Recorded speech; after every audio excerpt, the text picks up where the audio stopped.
Il existe, dissimulé au plus profond des archives du Vatican, un document classifié sous le nom de Codex Mysterium 1656. Un document auquel Spinoza, oui, Spinoza, le grand philosophe, a eu accès avant d'être excommunié. Au cœur de ce parchemin interdit se trouve une confession explosive, celle d'un évêque du IVe siècle, qui admet avoir participé à la plus grande fraude religieuse de l'histoire. Le secret ultime, Jésus. Jamais il n'a eu l'intention de fonder le christianisme tel que nous le connaissons. Il n'a jamais demandé la construction de temples. Il n'a jamais ordonné de prêtres. Il n'a jamais créé de hiérarchie. Tout cela a été inventé des décennies après sa mort par des hommes qui ont vu là une opportunité inouïe de pouvoir. Et lorsque Spinoza a révélé cette vérité, en 1670, l'Église n'a pas seulement cherché à le bannir, elle a tenté d'anéantir chaque copie de son livre. En vain, on vous a appris depuis votre plus tendre enfance que Jésus a fondé une Église, qu'il a instauré des sacrements, qu'il a créé le christianisme en tant que religion organisée. Mais si je vous disais qu'il n'existe pas une seule phrase dans les évangiles originaux où Jésus ordonne de bâtir une église institutionnelle? Et si je vous prouvais que les autorités même de l'église primitive ont avoué, dans des lettres secrètes, ou qu'elles étaient en train de créer quelque chose que Jésus n'avait jamais autorisé? Spinoza a découvert ces lettres. Il les a traduites du grec et de l'araméen. Et ce qu'il a découvert pourrait détruire la foi de milliards d'individus. Si cela venait à être connu du grand public, au cours des prochaines minutes, vous allez découvrir le secret qui a coûté à Spinoza absolument tout: sa communauté, sa famille, son nom, le 27 juillet 1656, à l'âge de 23 ans. Il fut rituellement maudit et expulsé de la synagogue d'Amsterdam. Mais ce n'était pas pour hérésie judaïque, c'était parce qu'il était sur le point d'exposer quelque chose de bien plus grand, quelque chose qui menaçait non seulement le judaïsme, mais toute la structure du christianisme européen. Les rabbins qui l'ont excommunié avaient subi des pressions directes des autorités catholiques. Ils savaient ce que Spinoza avait découvert dans les manuscrits qu'il étudiait avec une obsession dévorante, et il savait que s'il parlait, le plus grand empire religieux du monde pourrait s'effondrer comme un château de cartes. Le secret est inscrit dans les paroles originales de Jésus qui ont été systématiquement modifiées au cours des 400 premières années du christianisme. N'avez-vous jamais remarqué que Jésus n'a jamais utilisé le mot « Église » dans le sens où nous l'entendons aujourd'hui?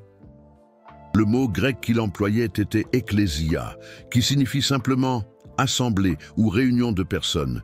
Cela ne désignait pas une institution. Cela ne signifiait pas une hiérarchie. Cela ne voulait pas dire des édifices sacrés, avec des autels et des rituels. Jésus parlait de communautés libres, de personnes en quête de vérité. Mais lorsque l'Empire romain a adopté le christianisme en 325 après J.C., lors du concile de Nicée, il avait besoin de contrôle. Les communautés libres ne servent pas les empires. Alors, ils ont commencé à réécrire l'histoire. Spinoza avait accès à des manuscrits du IIe siècle, antérieurs aux grandes révisions impériales. Dans ces textes, il a découvert quelque chose de choquant. Jésus parlait constamment de Basileia Tuteu, le royaume de Dieu, mais ce royaume ne se trouvait pas au ciel. Il n'était pas après la mort. Il était intérieur, psychologique. Jésus enseignait que le royaume de Dieu est à l'intérieur de vous, accessible maintenant par le biais de la raison et de l'amour universel. Il ne fondait pas une religion externe. Il enseignait une philosophie de transformation intérieure. Cela explique pourquoi les premiers disciples de Jésus ne se faisaient pas appeler chrétiens. Ils se nommaient les suiveurs du chemin. Ils n'avaient pas de temple. Ils n'avaient pas de prêtres. Ils n'avaient pas de hiérarchie. Ils se réunissaient dans des maisons, ils partageaient des repas, ils discutaient les enseignements de Jésus comme une philosophie pratique de la vie. Le christianisme, en tant que religion organisée, n'existait péas dans les 50 premières années après la mort de Jésus. Il a été inventé graduellement par des leaders qui aspiraient au pouvoir politique. Et c'est là qu'intervient la partie que Spinoza a méticuleusement documentée. Dans son livre « Le traité théologico-politique », publié anonymement en 1670, il a prouvé, en utilisant une analyse textuelle rigoureuse, que les évangiles avaient été édités à de multiples reprises pour justifier l'autorité ecclésiastique. Chaque fois que vous lisez Jésus dire quelque chose à propos de l'Église, avec un « et » majuscule, à propos de l'autorité apostolique, à propos de la succession des leaders, ces passages ont été ajoutés des décennies, voire des siècles plus tard. Spinoza a comparé des versions, il a identifié des contradictions, il a exposé des anachronismes, il a montré exactement où et quand les insertions ont été faites. Je vais vous donner un exemple concret que Spinoza a utilisé, Matthieu 16, 18, où Jésus est censé dire à Pierre « Tu es Pierre, et sur cette pierre, je bâtirai mon Église ». Cette phrase n'apparaît pas dans les manuscrits les plus anciens de Matthieu. Elle a été ajoutée au XIVe siècle, exactement au moment où l'Église catholique consolidait son pouvoir à Rome et avait besoin d'une justification biblique pour l'autorité papale. Spinoza avait accès à des copies de codex antérieurs, préservés par des communautés chrétiennes orientales qui avaient résisté à la romanisation. Dans ces textes, Jésus dit quelque chose de totalement différent. Il appelle Pierre une roche. Oui, mais dans le contexte de la fermeté de son caractère, pas de la fondation institutionnelle. Alors, pourquoi l'Église n'a-t-elle pas réfuté Spinoza avec des preuves tangibles? Pourquoi a-t-elle simplement banni son livre et tenté de détruire toutes les copies? Parce qu'elle savait qu'il avait raison en 1679, 9 ans après la publication. Le Vatican a émis un ordre interne, découvert des siècles plus tard, dans les archives secrètes, enjoignant aux évêques de ne jamais débattre publiquement des allégations de Spinoza. L'ordre disait textuellement « Le silence est notre seule défense contre cette analyse. Si nous nous engageons, nous perdrons. Mais attendez, car le plus important arrive maintenant. Le secret que Spinoza a découvert n'était pas seulement historique, il était également pratique. Il a réalisé que si Jésus n'a pas fondé le christianisme institutionnel, alors toute la structure de salut, par le biais de l'Église, s'effondre. Vous n'avez pas besoin de prêtres pour servir d'intermédiaire dans votre relation avec Dieu. Vous n'avez pas besoin de sacrements pour être sauvé. Vous n'avez pas besoin de hiérarchie religieuse pour accéder à la vérité spirituelle. Jésus enseignait que chaque personne a un accès direct au divin par le biais de la raison et de l'amour. C'est libérateur et extrêmement dangereux pour toute institution qui fonde son pouvoir sur le fait d'être un intermédiaire nécessaire entre les humains et Dieu. Spinoza a poussé cette logique jusqu'au bout. Si Jésus n'a pas fondé l'Église, alors l'Église n'a pas d'autorité divine particulière. Elle n'est qu'une institution humaine de plus, sujette aux erreurs, à la corruption et à la manipulation, comme n'importe quel gouvernement ou entreprise. Ces doctrines ne sont pas des vérités éternelles révélées. Ce sont des constructions politiques développées au fil des siècles pour maintenir un contrôle social. Cela ne signifie pas qu'il n'existe pas de vérité spirituelle. Cela signifie que ces vérités doivent être découvertes par la raison individuelle et non imposées par des autorités externes. Et voici le paradoxe que Spinoza adorait les enseignements originaux de Jésus, lorsque vous retirez toutes les couches institutionnelles, ajoutées par la suite, sont profondément rationnels. Aimez votre prochain, comme vous-même. Ne jugez pas. Pardonnez infiniment. Cherchez d'abord à comprendre. Vivez avec compassion. Ces principes n'ont pas besoin de surnaturel pour fonctionner. Ce sont des philosophies éthiques solides qui améliorent les sociétés, indépendamment de la croyance en des miracles ou en une vie après la mort. Jésus enseignait une sagesse pratique et non la fondation d'une religion dogmatique. Mais si cela est vrai, pourquoi cette transformation a-t-elle eu lieu? Comment un mouvement philosophique de communauté libre est-il devenu la plus grande institution religieuse hiérarchique au monde? Spinoza a identifié le moment exact. L'an 312 après J.C., Constantin, empereur romain, est sur le point d'entrer en bataille contre Maxence pour le contrôle de Rome. La veille, il affirme avoir eu une vision d'une croix dans le ciel, avec les mots « Par ce signe, tu vaincras ». Il place le symbole chrétien sur les boucliers de ses troupes. Il remporte la bataille et décide que le christianisme sera utile pour unifier son empire fragmenté. Constantin ne s'est pas converti par expérience spirituelle, c'était un calcul politique. Il a vu dans le christianisme quelque chose que les religions païennes romaines n'offraient pas. Une structure théologique qui pourrait justifier une autorité impériale absolue. Si l'empereur est choisi par Dieu, si l'Église déclare que résister à l'empereur, c'est résister à Dieu, alors vous avez le système de contrôle parfait, mais cela nécessitait de transformer le christianisme d'une philosophie décentralisée en une religion institutionnelle centralisée. 13 ans plus tard, en 325 après J.C., Constantin convoque le concile de Nicée. Il réunit des évêques de tout l'Empire, dont beaucoup se connaissaient à peine, et avaient des théologies complètement différentes. Il n'était même pas encore baptisé, mais il a présidé le concile. Son objectif était clair, uniformiser le christianisme, créer une orthodoxie, éliminer la diversité théologique, établir une hiérarchie et surtout lier l'autorité religieuse à l'autorité impériale. Pendant 3 mois, les évêques ont débattu férocement sur la nature du Christ, sur quels textes étaient sacrés et sur quelles pratiques étaient légitimes.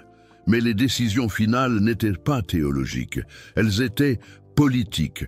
Constantin a décidé quelle position serait l'orthodoxie et lesquelles seraient l'hérésie. Il a choisi les évêques qui soutenaient la centralisation du pouvoir. Il a exilé ceux qui défendaient l'autonomie des communautés locales et il a institué la peine de mort pour quiconque possédait des évangiles non approuvés par le concile. Spinoza avait accès aux procès-verbaux du concile de Nicée, conservés dans des monastères orientaux.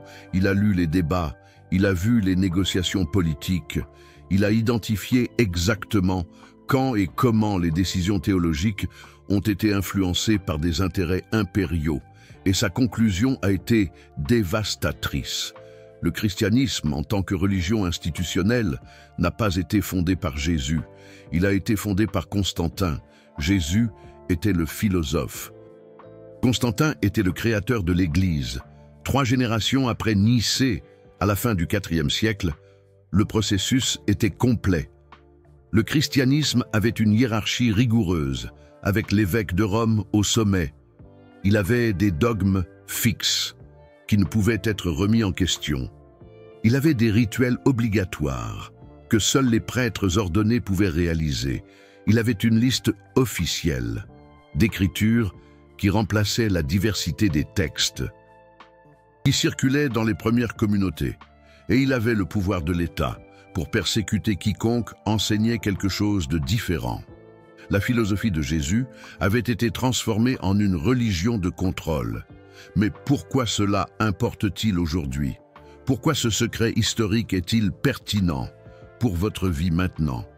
Parce que la même structure de contrôle qui a été créée au IVe siècle est toujours en fonctionnement. Quand les religions institutionnelles disent que vous avez besoin d'elles pour avoir une relation avec le divin, elles répètent la fraude que Constantin a initiée quand elles disent que seuls leurs chefs peuvent interpréter les textes sacrés. Elles nient la rationalité que Jésus enseignait. Quand elles créent la peur de remettre en question, elles utilisent la même tactique que les empereurs romains utilisaient pour maintenir le pouvoir. Spinoza a écrit que le but de la vraie religion n'est pas de vous faire obéir, c'est de vous faire penser. Ce n'est pas de créer une dépendance à des autorités externes, c'est de développer votre capacité interne à reconnaître la vérité à travers la raison. Jésus enseignait cela, Bouddha enseignait cela, Socrate enseignait cela. Tous les grands maîtres de la sagesse enseignaient l'autonomie intellectuelle et morale, mais les institutions religieuses font le contraire. Elles vendent la dépendance et appellent cela la foi. Vous vous demandez peut-être, et les miracles, et la résurrection, et toute la structure surnaturelle du christianisme? Spinoza avait une réponse pour cela aussi. Il ne niait pas que des événements extraordinaires puissent s'être produits. Il questionnait la façon dont ces événements étaient interprétés et utilisés. Si Jésus est ressuscité, cela prouve-t-il qu'il était Dieu, ou cela prouve-t-il qu'il existe des dimensions de la réalité que nous ne comprenons pas encore? S'il a guéri des gens, cela prouve-t-il une autorité divine spéciale? Ou cela prouve-t-il que la conscience humaine a des pouvoirs, que la science n'a pas encore cartographié complètement? Les miracles ne justifient pas les hiérarchies, ne justifient pas les dogmes, ne justifient pas les institutions de contrôle. Ce sont des phénomènes qui doivent être investigués par la raison et non utilisés pour manipuler les croyants. Gardez cela en tête, parce que cela prendra tout son sens quand nous arriverons à la fin. Le secret que Spinoza a révélé a deux couches. La première couche, que nous avons déjà explorée, est historique. Jésus n'a pas fondé le christianisme institutionnel. Cela a été inventé des siècles plus tard, par des empereurs et des évêques qui voulaient le pouvoir. Mais il y a une deuxième couche, beaucoup plus profonde, qui touche à la structure de la réalité elle-même. Et c'est cette deuxième couche qui a vraiment terrifié l'Église. C'est à cause d'elle que Spinoza a dû publier anonymement. C'est à cause d'elle que sa tombe a été vandalisée. C'est à cause d'elle que 350 ans plus tard, son nom cause encore un inconfort dans les cercles religieux conservateurs. La deuxième couche est celle-ci. Dieu et la nature sont la même chose. Deus sive natura, a écrit Spinoza en latin. Dieu ou la nature. Il n'existe pas un Dieu personnel, en dehors de l'univers, qui intervient dans les affaires humaines. Il n'existe pas de ciel et d'enfer, comme des lieux physiques ou spirituels. Il n'existe pas de vie après la mort, comme la religion le promet. Il n'existe qu'une seule substance infinie, éternelle, qui est simultanément Dieu et univers. Vous faites partie de cette substance. Je fais partie de cette substance. Tout ce qui existe est une manifestation de cette substance unique. Il n'y a pas de séparation entre sacré et profane, entre divin et naturel, entre spirituel et matériel. Tout est un. Quand Jésus disait que le royaume de Dieu est en vous, selon Spinoza, il pointait vers cette vérité. Vous n'avez pas besoin de chercher Dieu à l'extérieur. Vous n'avez pas besoin d'attendre le salut futur. Vous faites déjà partie du divin maintenant. Votre conscience est une expression de Dieu. Vos actions sont des actions de Dieu. À travers vous, il n'existe pas de péché, au sens d'offenser un juge cosmique. Il existe seulement l'ignorance, agir contre sa propre nature rationnelle, en ne comprenant pas que vous et tous les autres êtes des manifestations de la même substance divine. Cela détruit complètement la nécessité d'une religion institutionnelle. Si Dieu est la nature et que vous faites déjà partie de Dieu, alors le salut n'est pas quelque chose d'externe à conquérir. C'est la reconnaissance interne de qui vous êtes déjà.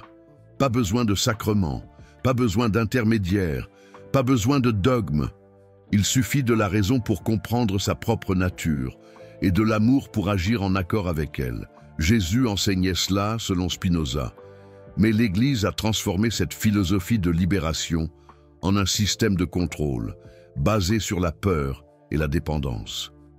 Je vais vous montrer comment Spinoza est arrivé à cette conclusion, en utilisant les enseignements mêmes de Jésus. Quand Jésus dit dans Antoine 10, 34, « J'ai dit, vous êtes des dieux », il cite le psaume 82. Mais l'Église a toujours interprété cela, métaphoriquement. Spinoza a montré que ce n'était pas une métaphore. Jésus enseignait littéralement que chaque personne est une manifestation divine, quand il dit dans Luc 17, 21, « Le royaume de Dieu est au milieu de vous » ou en vous, selon la traduction. Il ne parle pas de quelque chose de futur, il décrit une réalité présente que vous pouvez atteindre en changeant votre conscience.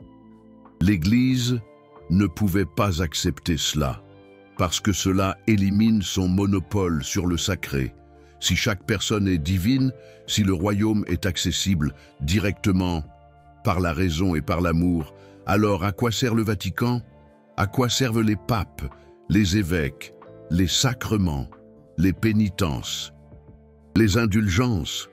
Tout le système de pouvoir s'écroule quand vous reconnaissez que Dieu n'est pas un roi distant, qui ne peut être approché qu'à travers des représentants officiels.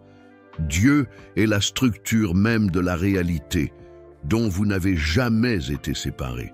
Spinoza a prouvé cela, non seulement philosophiquement, mais aussi à travers une analyse textuelle rigoureuse des évangiles. Il a montré que chaque fois que Jésus parlait de Père, il utilisait le mot d'une manière qui pouvait signifier à la fois un Père personnel et une source ou une origine. En araméen, la langue que Jésus parlait, Abba peut signifier un père intime, mais aussi une source primordiale. Jésus était délibérément ambigu. Il utilisait un langage que les gens simples pouvaient interpréter de manière personnelle, mais qui contenait aussi une vérité philosophique profonde pour qui l'examinerait avec raison.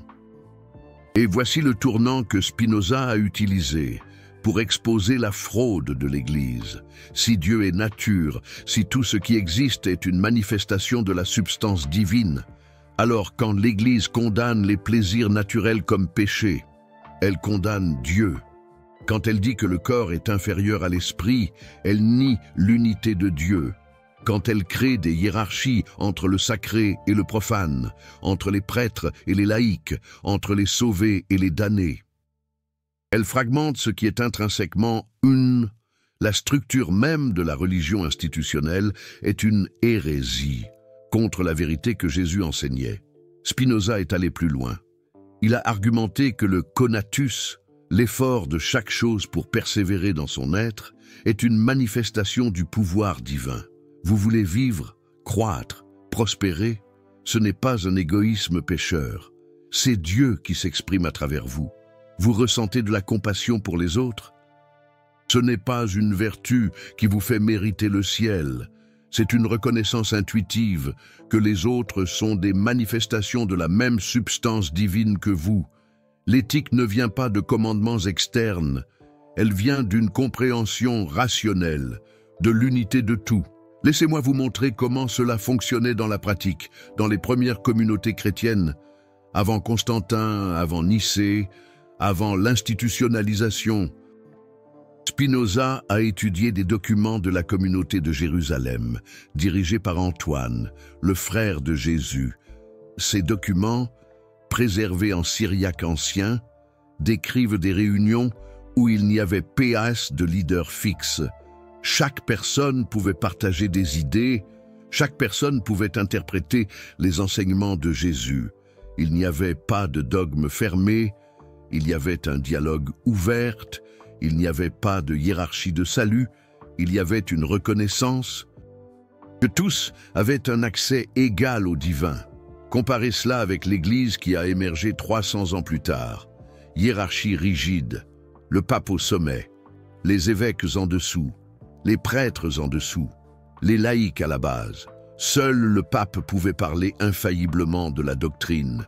Seuls les prêtres ordonnés pouvaient accomplir des sacrements. Seule l'Église pouvait interpréter les Écritures. Les laïcs devaient obéir et ne pas remettre en question. Cette structure ne venait pas de Jésus. Elle venait du modèle de l'Empire romain, l'empereur au sommet, les sénateurs en dessous, les gouverneurs en dessous, les citoyens à la base. Constantin a simplement copié la structure politique et l'a appelée l'Église. Spinoza a trouvé des preuves documentaires de cela dans l'édit de Milan.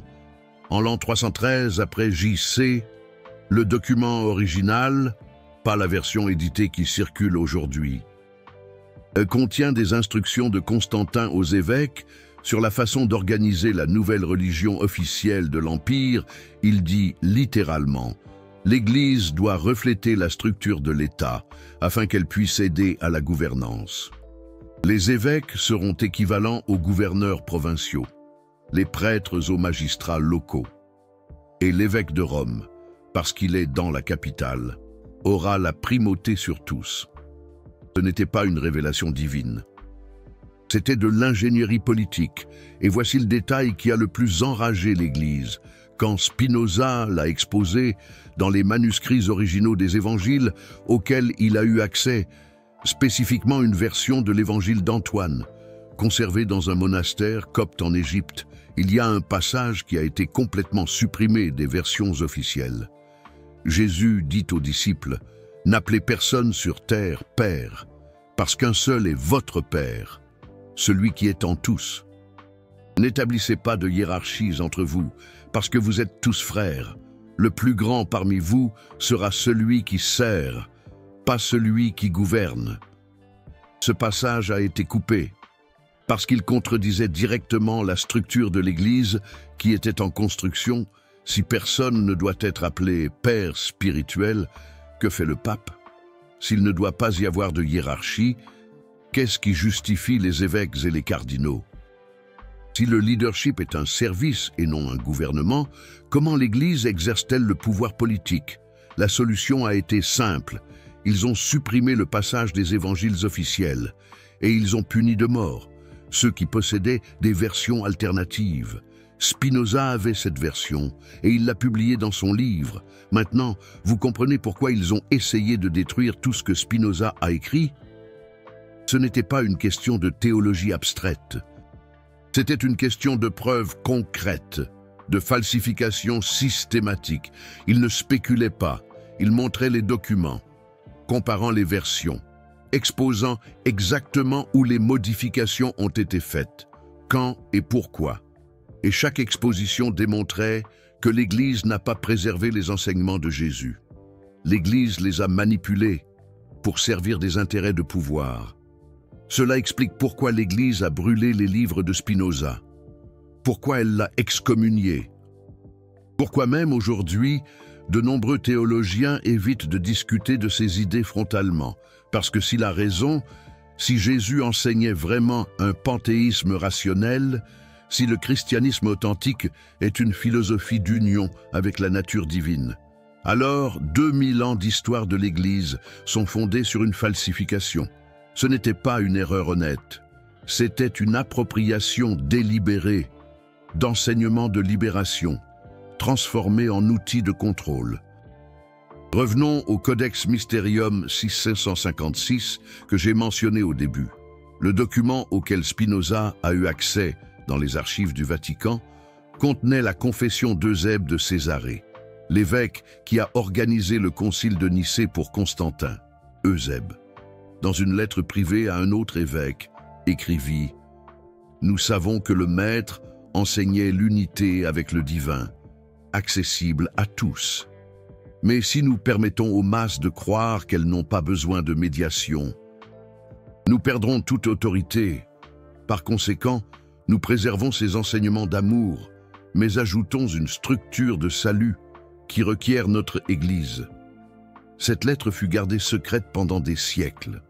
Spinoza la découvrit grâce à ses connexions avec des érudits qui accédaient aux bibliothèques monastiques durant leurs recherches. Il en fit une copie, et cette copie fut la preuve la plus explosive dans son traité théologico-politique. C'était l'aveu direct d'un des fondateurs de l'Église institutionnelle qu'ils avaient consciemment déformé les enseignements de Jésus afin de conserver le pouvoir. Ce n'était pas une interprétation, c'était une manipulation délibérée. Baruch Spinoza, cet esprit brillant. Quand le Vatican découvrit que Spinoza possédait cette lettre, il fut repris de panique. Ils ne pouvaient admettre son authenticité sans détruire leur propre autorité. Ils ne pouvaient attaquer Spinoza publiquement, sans attirer l'attention sur ses allégations. Alors, ils firent ce que les institutions font toujours quand elles sont exposées. Ils supprimèrent, ils bannirent, et ils espérèrent que le temps effacerait la mémoire. Mais Spinoza avait fait de multiples copies. Il les distribua à différentes bibliothèques. Et aujourd'hui, 350 ans plus tard, des historiens ont confirmé l'authenticité du document. La confession d'Eusèbe est réelle. 3 personnes au XVIIe siècle connaissaient toute la vérité sur ce secret. Spinoza, bien sûr, Gottfried Leibniz, le mathématicien philosophe allemand qui correspondait avec Spinoza, et une femme nommée Marguerite Dubois, leader Quaker en Angleterre, qui avait accès à des manuscrits chrétiens primitifs. Les 3 partageaient des informations codées à travers leurs lettres, et les 3 furent persécutés par les autorités religieuses. Leibniz se rétracta publiquement pour sauver sa position académique. Marguerite fut emprisonnée à multiples reprises. Spinoza ne se rétracta jamais et mourut à 44 ans, probablement empoisonné, bien que la cause officielle ait été la tuberculose, un destin tragique pour un esprit aussi lumineux. Les lettres entre Spinoza et Leibniz révèlent des détails fascinants sur la manière dont ils protégeaient leurs connaissances. Ils utilisaient un code basé sur des termes mathématiques pour discuter de théologie. Quand Leibniz écrivait sur « substance infinie divisible », il demandait en réalité si Spinoza avait trouvé d'autres preuves que les évangiles avaient été édités. Quand Spinoza répondait sur les attributs de la substance, il confirmait ses découvertes de manuscrits. Ces lettres furent déchiffrées seulement au XXe siècle et révèlent que Leibniz savait tout ce que Spinoza savait. Mais choisit le silence, Spinoza choisit la vérité. Cela semble simple, n'est-ce pas? Mais il y a un détail qui change tout. Si Spinoza avait raison, si Jésus enseignait l'unité divine, accessible par la raison, cela ne rend pas le christianisme faux. Cela rend l'Église catholique et toutes les dénominations hiérarchiques fausses. Mais cela restaure le christianisme authentique, comme une philosophie valide. Un christianisme sans dogme, sans hiérarchie, sans salut exclusif, seulement des communautés de personnes cherchant à vivre avec amour et raison. Ce christianisme ne contredit pas le bouddhisme, ne contredit pas le stoïcisme, ne contredit aucune tradition de sagesse, parce que toutes pointent vers la même vérité fondamentale. Vous faites déjà partie du divin. Agissez en conséquence. Vous venez de découvrir le secret qui coûta à Spinoza l'exil, l'excommunication et possiblement la vie. Vous avez vu des documents historiques qui prouvent que l'Église a consciemment déformé les enseignements de Jésus pour créer un système de contrôle. Vous avez appris que le christianisme institutionnel n'a pas été fondé par Jésus, mais par Constantin et ses évêques au IVe siècle. Cette information fut cachée pendant 2000 ans. Non pas parce qu'elle est fausse, mais parce qu'elle est dangereusement vraie. Peu de chaînes ont le courage de révéler cela. Parce que cela défie non seulement une religion, mais toute la structure d'autorité basée sur l'intermédiation du divin. Chaque vidéo comme celle-ci coûte une recherche approfondie, la traduction de manuscrits anciens, l'analyse de documents que le Vatican préférerait voir rester oubliés. Le Super Thanks, juste en dessous, n'est pas seulement un soutien financier. C'est vous qui dites « Je n'accepterai plus les versions officielles ». Sans les remettre en question, quand vous cliquez sur ce cœur doré, vous devenez partie de ceux qui choisissent de chercher la vérité à travers la raison, ainsi que Spinoza l'a fait, indépendamment du coût. Vous n'êtes pas seulement un spectateur, vous êtes le continuateur d'une tradition de courage intellectuel qui traverse les siècles. Ensemble, nous démocratisons la connaissance, qui fut monopolisée par des institutions de pouvoir. Une véritable révolution intellectuelle. Maintenant vient la transformation finale.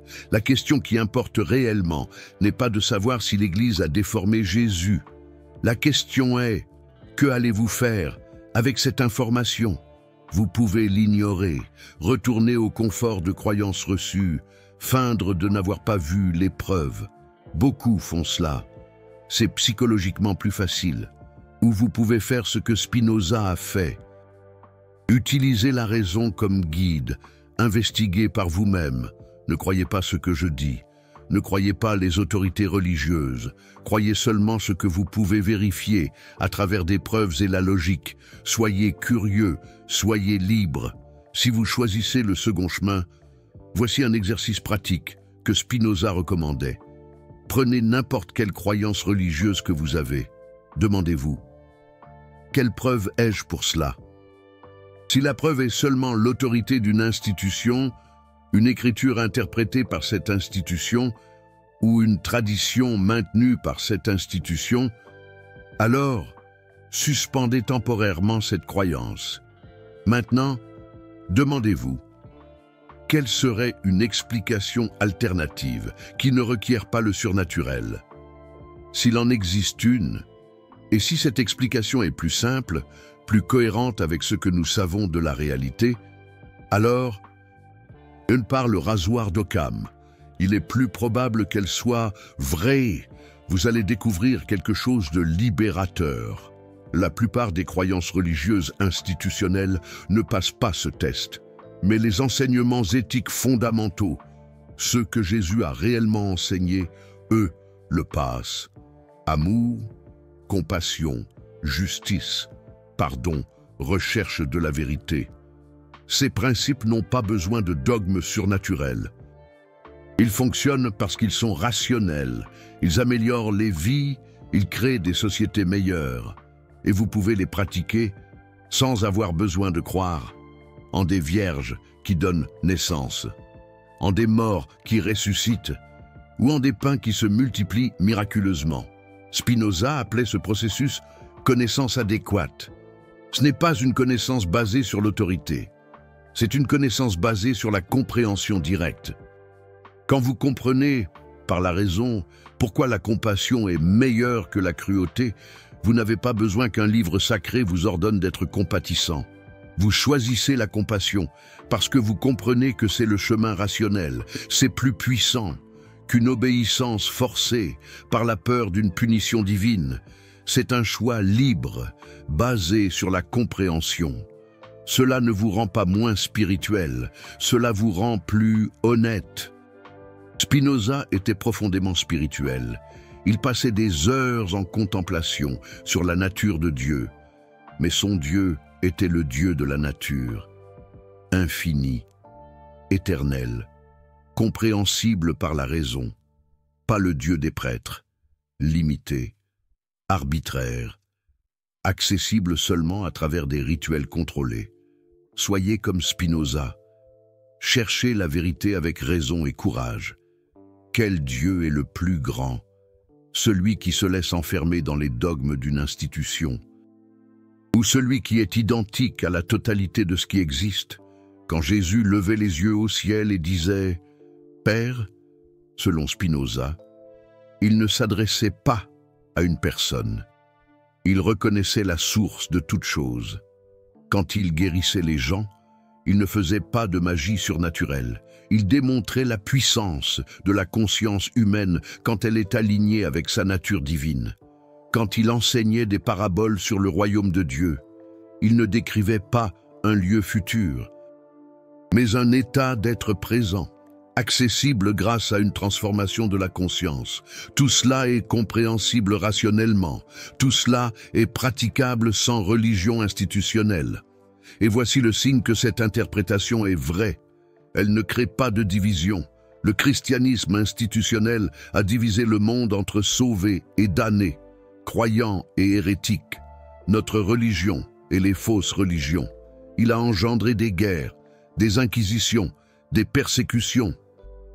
Le christianisme philosophique que Spinoza a retrouvé dans les enseignements originaux de Jésus ne divise pas, il unit, car si tous sont des manifestations de la même substance divine, alors il n'existe pas de « autre ». Il n'existe que nous, sous différentes formes. Préjudicier autrui, c'est se préjudicier soi-même.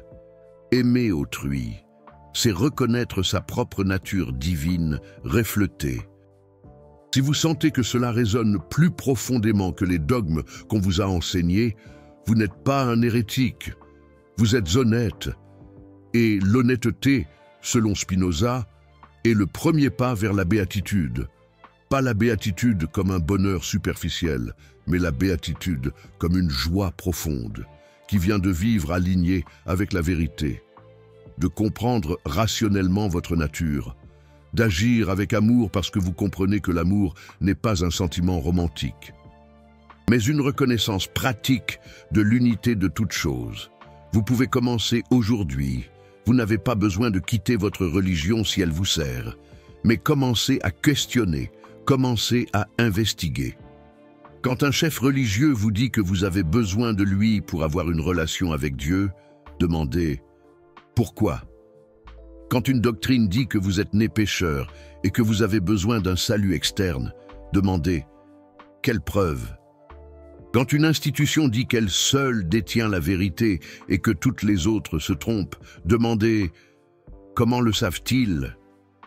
Utilisez la raison, toujours, surtout, et observez ce qui se passe.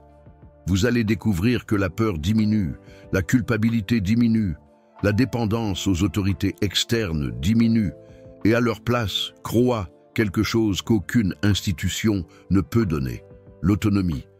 La confiance dans votre propre capacité de reconnaître la vérité.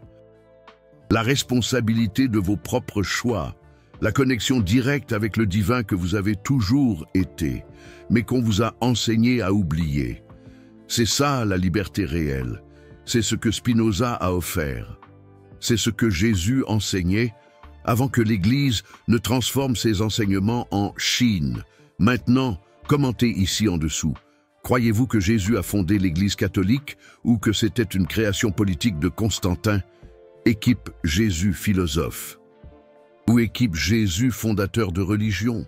Ou si vous avez déjà eu un moment où vous avez réalisé que quelque chose à propos du christianisme ne faisait pas de sens rationnellement, racontez lequel, je veux lire chaque expérience. Et si vous pensez que j'ai exagéré sur un point, critiquez, un débat honnête est toujours le bienvenu.